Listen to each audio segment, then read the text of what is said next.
A lawyer came yesterday. He said, it's my granddaughter's. She said to give it to Avigal. She penetrated her heart. That's all for Avigal, Michael, and Amalia. My son has much more. Carmel, Avigal's grandfather, no longer finds a place for all the gifts he's received from people he doesn't know, the embrace of love, and perhaps an attempt to compensate for collective feelings of guilt. How a mischievous girl, only 4 years old, found herself a prisoner of Hamas for 51 days immediately after her parents were murdered. How is the family after Avigal returned? Very short joy. I thought it would be celebrations and parties and something like that. I think after an hour, we realized it was not that at all. In the end, there are 3 children without parents. How was Avigal when she came back? Mostly shocked, from all the faces, from all this happening around her, really shocked. It was also late, and to arrive at the end of the day is to go through a journey. Your removal from the place of the kidnapping and the crossings and the border, and all the time you see the terrorists again, and she just arrived already broken and didn't speak at all for the first hour. She wants to drink grape juice and eat pretzels, mostly requests from someone who suddenly realizes that maybe she's no longer in captivity and can ask. Avigal didn't approach me, didn't look in my direction, didn't speak. Fine, another day will come, and the kiss and the hug will come. How did Michael and Amelia, Avigal's siblings, react? They knew Avigal was in Gaza, and suddenly she came back to them. I think they're feeling joy. There was joy. But it's still not the same. They have a deep sadness. So it was really one very happy moment, that they came together, and now the confrontation. What will happen from here? Time will do its thing. A month before Avigal's release, we accompanied the families of Smadar and Roy to a family meeting, trying to embrace Michael and Amelia, to give a feeling of family. Why don't you call me?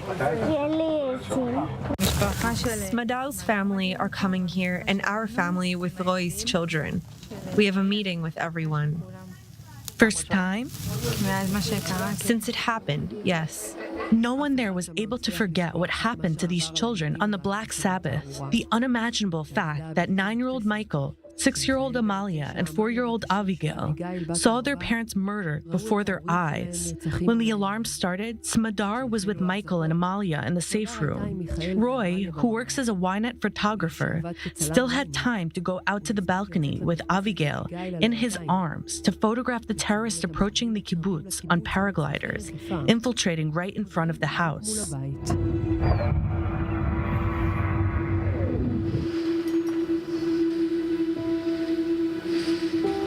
You've been with Roy and Smadar's children for the last month? Yes. How is it? Not easy. It's not easy what they saw. It's not easy for them. It's certainly not easy for us. The horrors they saw. I don't know if any of us would have emerged the same from such a situation. Never mind children aged 6 and 9. It's very, very tough. That Saturday, after their parents were murdered, Avigal ran outside. Michael and Amelia ran back into their house. They hid in the yellow closet, in the safe room, with the body of their mother, Smadar, lying right next to them. For 14 hours they hid, heard gunshots, and waited in the inferno, while the family tried to reassure them from afar. I picked up the phone to Roy. Roy didn't answer. So that's the agreement between us. If he doesn't answer, he's taking pictures. So I called Smadar to ask what happened.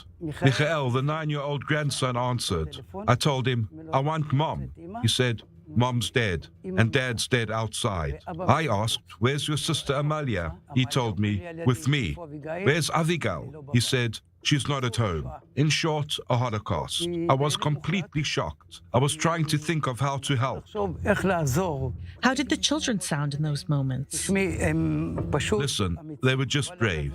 Michael answered the phones at first, then he stopped, and 6-year-old Amalia, she was my contact person. She spoke. I'm in the safe room. Everything is fine. We're in the closet. Don't open the door for anyone. It won't open. They answered yes, and no, and good.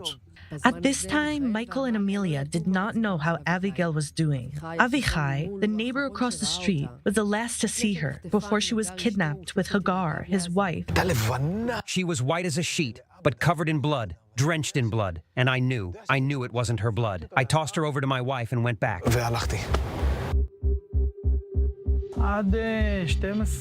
Until 12 o'clock, 1, I was still optimistic, sure, that the army would come and take them out. And we saw it was not happening, and it's not happening, and time was passing and moving on. We were already past midnight, and still, every hour I spoke with them, and I heard that they're already starting. The mood is already dropping, and it's already going to be hard there inside this closet. And you know they're alone, and no agency can help you. Not the police, not the emergency services, not the IDF, only our connections. The civilians ran the war. At 7 in the evening, after I involved a friend, we managed to reach the team located in Kfar Aza. The military took Michael and Amelia under fire outside the kibbutz, and a meet came to pick them up. How was this meeting? It was very difficult, very hard. I let a friend drive. I sat in the back with them. Even though they had such a long journey, they didn't fall asleep. They were close to me the whole way and just told me what happened and what will happen and how it will happen. And this was a journey, a difficult journey. Since they've been with Liron, Smadar's sister, her husband Zuli, and their 3 children who lived right next to them in Kfar Aza. They will probably stay with us, with the family, with my wife. This is a very natural environment for them. They grew up with these children. Of course, the whole family is involved from all sides. There's everyone's cooperation here, because in the end, there is a common goal, that these children will have the best possible future. There's deep sadness for Michael, very deep sadness. He knows everything that happened. He was always a loner. A child who grew up in all these circumstances, a 9-year-old boy, has already gone through more wars than people in the whole world go through. Amalia is more open, but there's also sadness in her eyes. How is Abigail? In her everyday life, when you look at her, she is happy.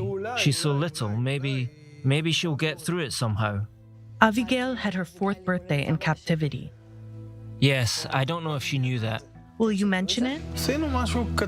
We did something small, modest, cake and here and there like that, at the simplest level there is, maybe next year. Do they understand that Roy and Smadar will not return? Yes, after what they saw, there's no way. It's not ambiguous. What do they mostly talk about? Toys one moment, and then about mum and dad, and then they come back and fight about nonsense with the cousins. In the end, they are children. They have happy parts and they have sad parts, and they have difficult parts. I call it a roller coaster. There is a discourse around everything, of what happened, how it happened, and why it happened. I mean, we give them some of the space that we need to vent, and we need crying and we need this. But in the end, we always face forwards. We'll give them everything they need, that's for sure. But we won't be able to give them the security. Let them go abroad, live in a place that will be good for them. I want them to grow up to understand that this is not their country. It's not safe to live in the state of Israel.